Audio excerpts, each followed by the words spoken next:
Alright guys, this is last night here in Chile.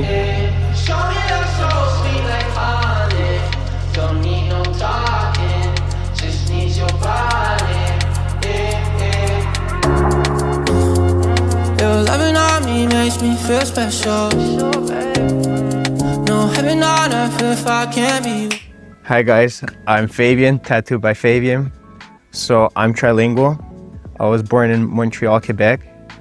French used to be my first language, but now it's Spanish. Como ven, español. Then it's English. Et français c'est bien, but je m'oublie. So I all understand, but to talk, to speak, it will take me a little bit, but I understand you. And I've no other languages, but yeah, it's pretty hard. But Spanish is my first language. It's pretty cool. That's why I speak weird. So it's part of me. It grows. You just gotta read the subtitles sometimes when I'm saying something, or I like to mix words. That's how it is. Because sometimes I'm thinking in Spanish and saying it in English, or I want to looking for a translation in Spanish, and I'm like, oh, okay, how do I say this? So yeah.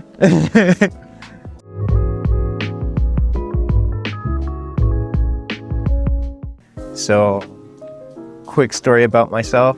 I was born in Montreal, Quebec in '84. My parents are from Chile.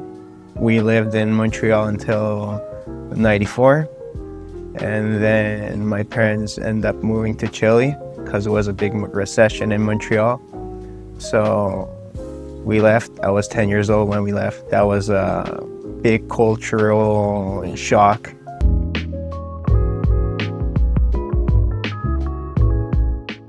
So it's not like an engineering, it is a technical degree. So I'm electromechanic or electricity.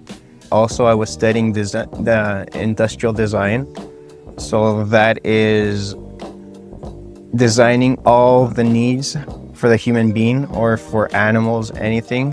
It's like reinventing the wheel, but better, kind of.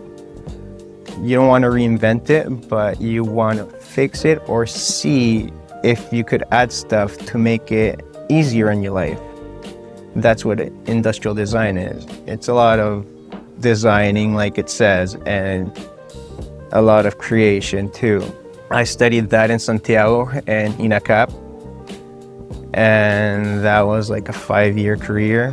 Also, I studied a little bit of That's good. Also, I studied a little bit of administration, kind of like, how do you say it? Business administration? Yeah, also I studied business administration for a couple years.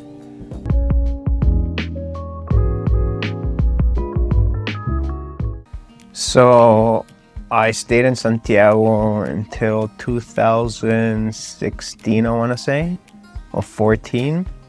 And then I came to Canada. I know I'm living here for 11 years. And it's been quite a ride, a journey. It's been pretty fun. A lot of experience, a lot of up and downs, like a roller coaster. Life is not always going to be fun, like enjoyable. You got to go through some steps. You got to learn how to pick yourself up when you're down on the floor and you want to quit, but you don't want to quit.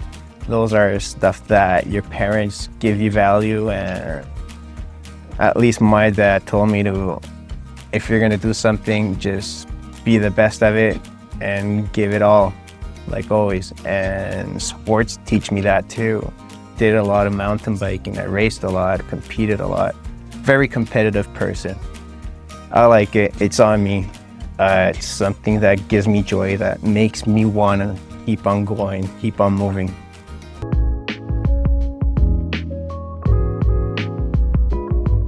So, a funny story about tattooing. I have friends that they tattoo. They always told me, hey, you want me to teach you and all that? I'm like, no, I like them on my body, but I don't want to tattoo. And my mom always made fun about me, that my drawings.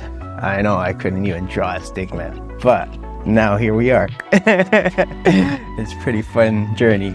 So when I started tattooing, I was going through a difficult moment in life. Everything was going bad. Everything was going wrong in life. So it's like, I grabbed the machine, I started drawing more, I started on fake skin, and then it's like, you gotta put all the effort to learn this trade if you want to learn it, and you have to look for good mentors too. I'm self-taught, so I didn't go through apprenticeship or all that because I didn't have that opportunity. I didn't know how was the industry here in Chile, in Canada. And Chile's totally different, the tattoo industry.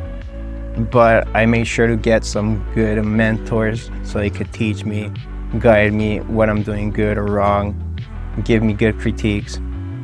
Like an artist, we hate critiques, but it's good to get them. That will make you grow like an artist and like a person too.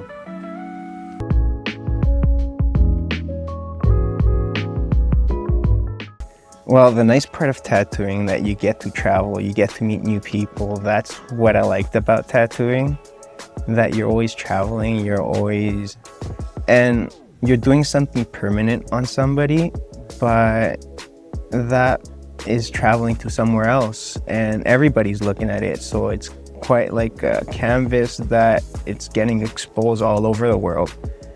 And you're putting a part of you into that person, so there has to be a good connection also with the client.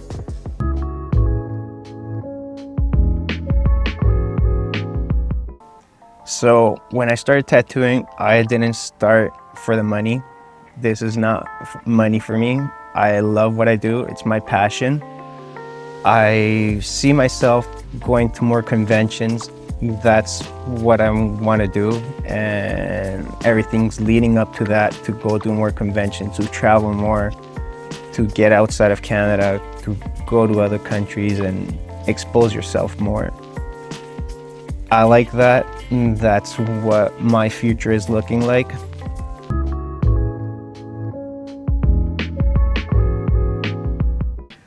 So having a studio, it's awesome, but you have to have the right people for it, and you need a good team.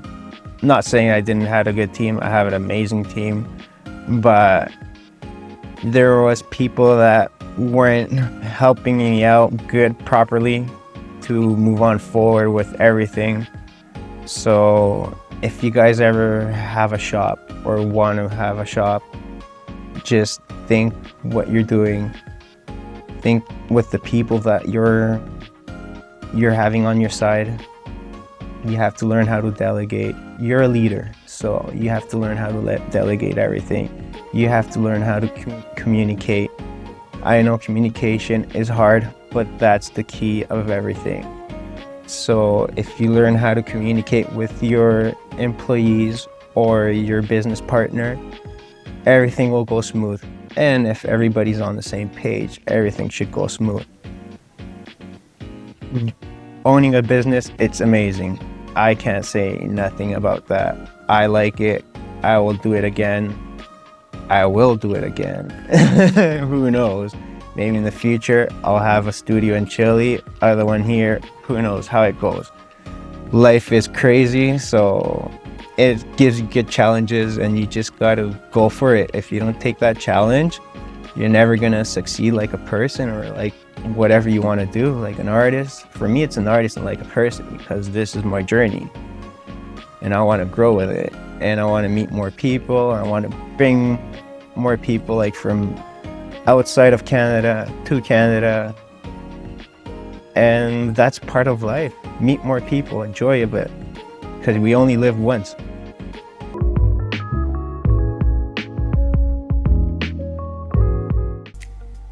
So pay-wise, I know when you're apprenticing, you don't make nothing of money because you're learning and all that. But once you stop your apprenticeship and you start working on yourself, you put up more designs, slowly you're gonna build that money-wise, kind of like, the more you put in yourself, the more you want to learn, the more repetition of tattoos you do, the better you're gonna become, and more you're gonna be able to charge. Because you gotta pick a balance. You can't charge a lot and not put up a good work. You have to put up a good work and you could charge. Everything goes together. So once you get to your point, you're gonna see, and people are gonna say, oh, it's pretty cheap. So then you could realize, okay, I'm gonna bump up my price. But usually you have to keep it in a good range.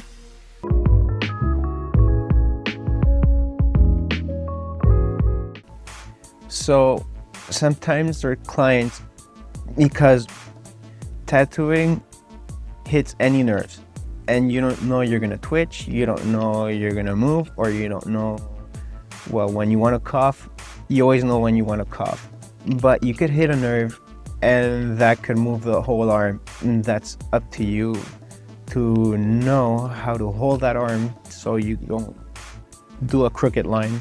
A curveball, we could say. But yeah, we just have to, with this hand that you're stretching, that one has to be firm on the skin, and you have to be confident what you're doing.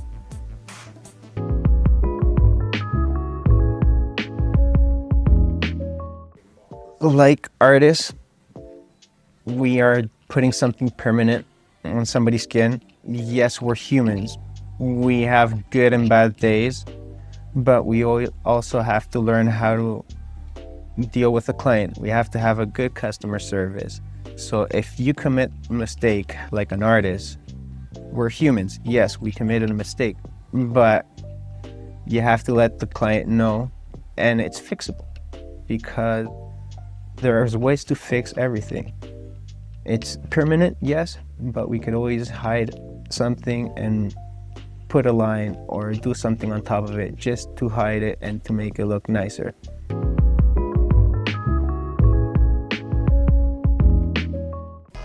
So I've been tattooing for almost 8 years now, and it's been an amazing journey. I love it, and it's my passion. I want to continue with this.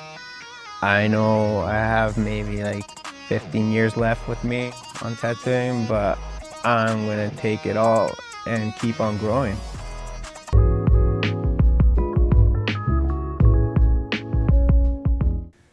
So a career could end fast with your wrist if it's getting too shaky. You get some nerve systems, who knows.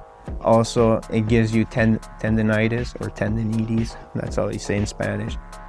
That's why we have to wrap it and have a good grip to it. It leads to other stuff. Also, your vision, because you're too much time staring at something, your vision gets sideways. Then you have to go to the eye doctor. I don't know what's it called, but you go get your eyes checked and see all that, because vision is very important too. Back pain, we get a lot of back pain because we're hunched like that. It's hard for us to be straight all the time. Yeah, if you have a friend that's a chiropractor, a massage therapist, make some deals and see if that could help you out.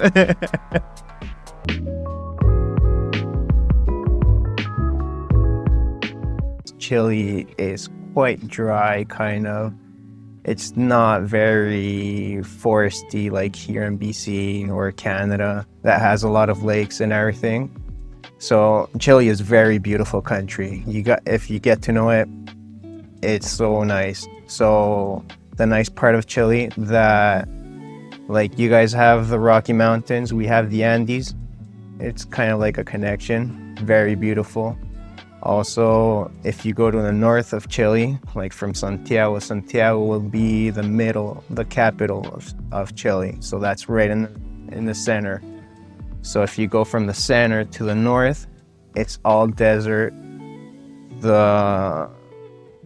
It's so in the desert you'll find a lot of beaches too, and not once a year I want to say, but when it rains in the desert, that happens only a few times only, and it's called this Desierto Florido. So there's only flowers that comes up in that desert, and you won't find it anywhere else, and it only happened once in a while. And also, if you're into astronomy and all stars, all the best, how do you say, observatories are over there. So it's very beautiful. The south of Chile, from Santiago to the south, it's all like BC kind of. So it's very foresty. It has a lot of lakes. We also have the Patagonia, so it's well known in fishing and all that.